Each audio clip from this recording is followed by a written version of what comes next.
Hello guys, welcome to my YouTube channel. Guys मेरो चाहिँ night duty छ।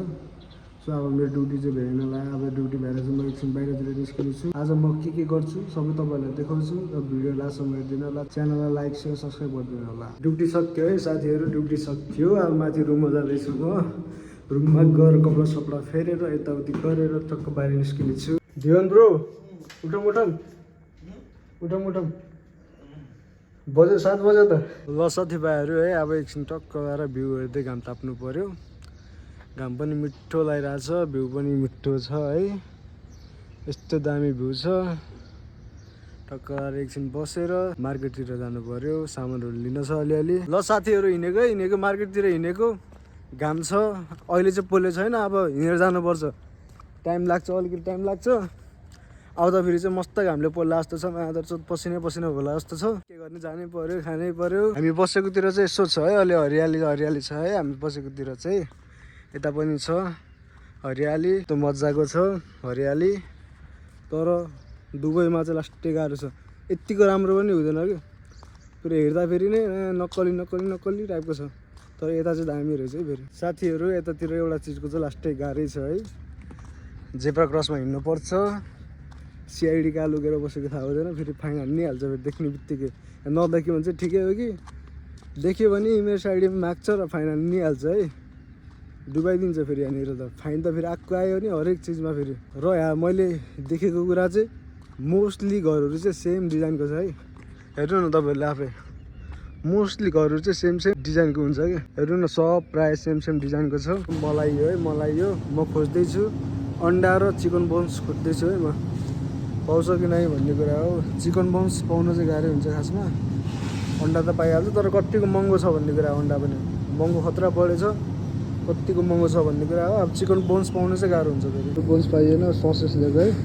टक्क आज ससेस पकाइन्छ। टमाटर पनि सकेछ है, टमाटर पनि लिएर जानुपर्छ। प्राइस यति छ, लगभग 6 ग्राम छ, महँगो छ। चिकन बोन्स त पाइएन होइन, ससेस ल्याएको छु। अब ससेस खाने आज। मैले युए आएर फर्स्ट टाइम होला कि, नेपालमा खाएको थिइनँ ससेसको तरकारी। युए आएर फर्स्ट टाइम ससेसको तरकारी खाएको। ठिक छ, मिठै हुँदो रहेछ होइन, दामी हुँदो रहेछ। टक्क आज ससेस बनाउनेछौँ र हाम्रो राजकुमार दाइले बनाउँछ। कत्रा मिठो बनाउँछ यार त्यो दाइले यार। ल घामले पोल्न थाल्यो भन्थेँ नि मैले, आउने बेला चाहिँ घामले पोल्छ भन्दै थिएँ। यस्तो यहाँ चाहिँ पुरै रम्बल छ, रम्बल घारी छ। घामले चाहिँ मिठो पोल्न थाल्यो। अब दाजु, तपाईँलाई एउटा कुरा भन्नु थियो कि, तपाईँ र म एक दिन अब एउटा च्यालेन्ज भिडियो हान्नु पऱ्यो क्या। जस्तै नुडल्स कि चाउमिन ल्याएर कसले छिटो खान सक्ने च्यालेन्ज हुन्न। एक दिन हान्नुपर्छ तपाईँ र म। मोमो प्लस चाउमिन बनाउने अनि भिडियो हाल्ने अनि कम्पिटिसन। बनाउन आउँछ नि तपाईँलाई होइन? त्यति होस् पुगिहाल्यो हामीलाई। पिज्जा बनाउन आउँदैन, अनि के भन्छ त्यो स्यान्डविच बनाउन आउँदैन। तपाईँ होटेलमा काम गरेर बाँकी बात सब आउँछ होइन। होटलमा सब आउँछ होटेलमा म विराटनगरको डल्फिन होटेल गीत गजल भन्ने थियो, त्यहाँ चाहिँ वेटर गरेको थिएँ।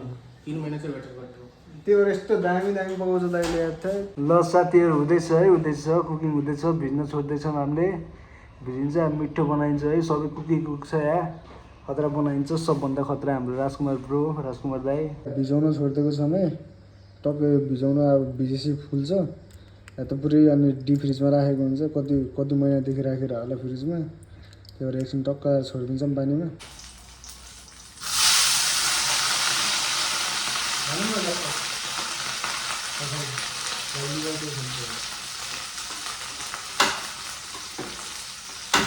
तारा यस्तो छ।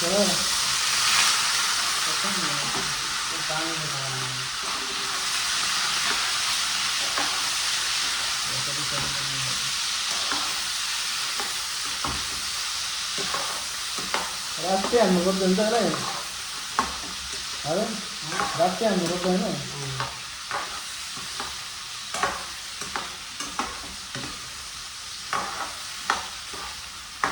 त्यो मजाले फुलेकै छैन। त्यत्रो फुलाउनु टाइम छैन होइन, अलि यो अझै फुल्यो भने यत्रो हुन्छ न मजाले फुल्नु। तर यहाँको त्यस्तो नेपालको जस्तो फुल्दैन क्या। फुल्छ कि यहाँ फ्रिजमा राखेको हुन्छ कति वर्षदेखि।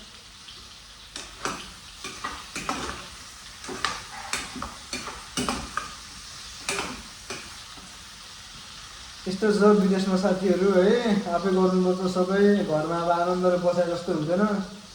घरमा मम्मी भन्थ्यो, मैले पनि भन्थेँ, लास्टै याद आउँछ। अब के गर्ने, यहाँ सबै आफै गर्नुपर्छ। अब मम्मीदेखि धुनीसम्म सबै आफैले। ल फ्राई हुँदैछ है, फ्राई हुँदैछ। फर्स्ट टाइम बनाइरहेको छु मैले ससेस। अब यसलाई रातो रातो बनाएर चट्ट पारेर भुटेर अझै मजाले है।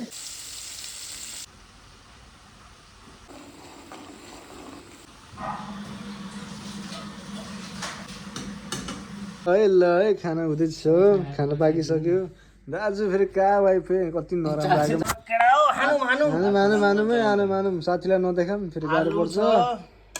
आलु छ, के छ, के हो आलु दम छ, के हो त अचार जस्तो देख्दै छ।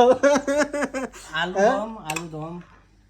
दम यहाँ ससेस छ होइन, दही छ, दारु के हो, दारु नहान्ने बेलुकातिर होइन। ल साथीहरू अब खाएर भेटौँ ल। कसम यार यो नाइट ड्युटी गर्दा काम चाहिँ केही हुँदैन क्या अरे होइन, तर दिउँसोमा चाहिँ निन्द्रै लाग्दैन क्या यार, नास भइरहेछ क्या। 2 घन्टा पहिला उठेछु, अब 2 घन्टा के गर्ने अब, निन्द्रै लाग्दैन जति सुतेन यार। तर काम चाहिँ हुँदैन है, रातिमा केही पनि काम चाहिँ हुँदैन, त्यो चाहिँ म मान्छु कि। तर निन्द्रा चाहिँ लास्टै डिस्टर्ब हुन्छ। कोही पनि छैन कि मेरो रुममा चाहिँ, कोही पनि छैन, डिस्टर्ब गर्ने पनि कोही पनि छैन, तर निन्द्रै लाग्दैन क्या। 3-4 दिन भएको छ निन्द्रै लाग्छ छैन। अब मेबी 1-2 हप्ता बसी बानी बस्छ होला नि। थाहा थियो है, थाहा थियो मलाई है, समुद्र थाहा थियो है। गर्छ केटाले। कहिलेबाट हो यस्तो? थाहा थियो, रुममा थिएन, कहाँ थियो भनेर यही थियो, थाहा थियो कि मलाई। यसो सोचेँ कहाँ गयो भनेको, म मान्छे जिम हान्न गएको छ, यति होस् केटीएर फिदा भइहाल्यो त। पहिलो दिन नगर है, झ्याप्पेर त्यस्तो दुख्छ फेरि भोलि।